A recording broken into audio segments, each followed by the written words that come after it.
Hello, my name is Steve Varley. I'm one of the chefs from the Taste Tideswell School of Food in Tideswell in Derbyshire. I'm going to show you some recipes of some of the dishes that we do here, and I hope you'll enjoy them. I'm going to show you how to make broccoli and stilton soup.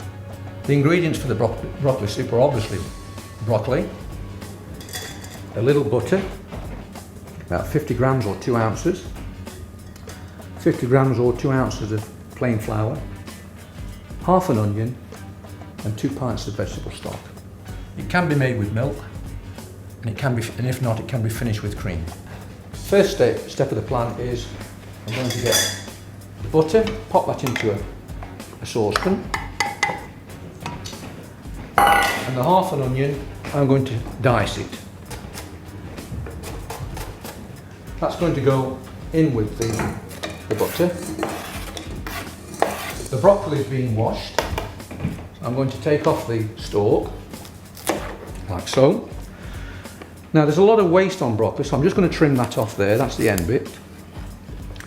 And what I'm going to do is I'm going to use some of the stalk.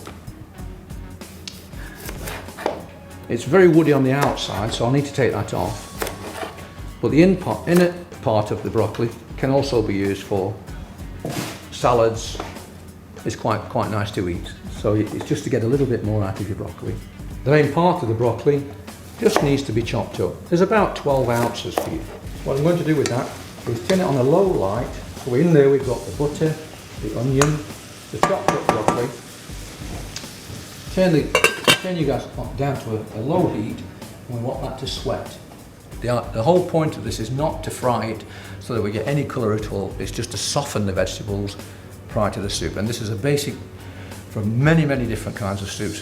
The process will be this particular way.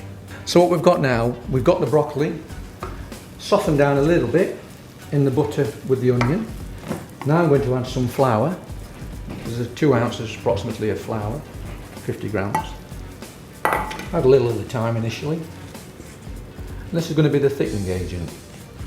Now the stock I'm using today is going to be a vegetable stock.